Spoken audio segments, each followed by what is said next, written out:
வணக்கம் நண்பர்களே.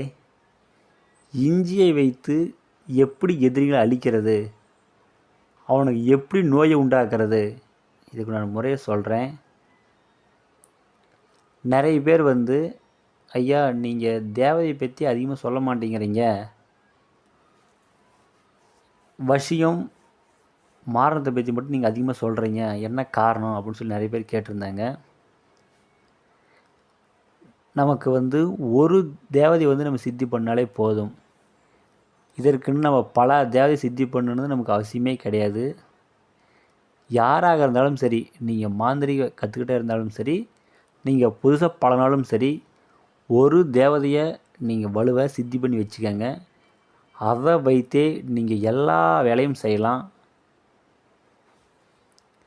அதற்குன்னு நீங்கள் எல்லா தேவதையும் சித்தி பண்ணிங்கன்னா உங்களுக்கு காலம்தான் போகுமே தவிர நீங்கள் மாந்திரிகத்தில் ஜெயிக்க முடியாது. ஒரு தேவதை சித்தி பண்ணி வச்சுக்கோங்க, அது போதும். ஞாயிற்றுக்கிழமை என்று ஒரு இஞ்சி எடுத்து வச்சுக்கோங்க. பிறகு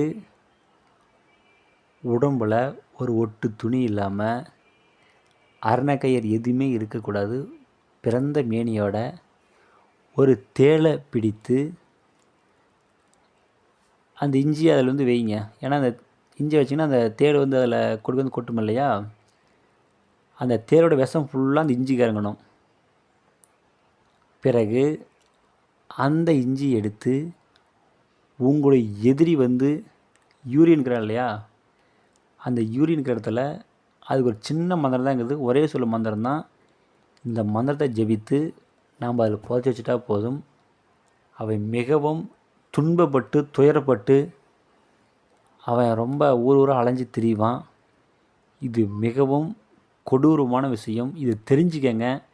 அதனால் மட்டும்தான் இந்த மந்திரத்தை சொல்லலை. இது மாதிரி பல முறைகளை நம்ம எதிரி நம்ம அழிக்கலாம். இது மிகவும் எளிமையான முறை, ஆனால் மிகவும் ஆபத்தான முறையும் கூட. யாராக இருந்தாலும் சரி பார்த்து செய்யுங்க. ஏதாச்சும் டவுட்னா கூட ஃபோன் பண்ணி கேளுங்க, நான் சொல்கிறேன். இந்த வீடியோ உங்களுக்கு பிடிச்சிருந்தா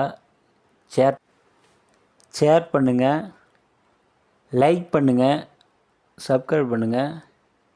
மேலும் உங்களுக்கு நல்ல நல்ல வீடியோ நான் போடுறேன். இந்த வீடியோவை பார்த்தே நீங்கள் எல்லா வேலையும் செய்யலாம், கண்டிப்பாக வெற்றியாகும். இதற்காக நீங்கள் பல பேர் போய் ஏமாற வேண்டாம். அப்படி உங்களுக்கு டவுட்டாக இருந்தால் எனக்கு ஃபோன் பண்ணி கேளுங்க, நான் கண்டிப்பாக சொல்கிறேன். அல்லது நேரில் வாங்க, உங்களுக்கு நான் தெளிவாக சொல்லிக் கொடுக்குறேன். நன்றிங்க.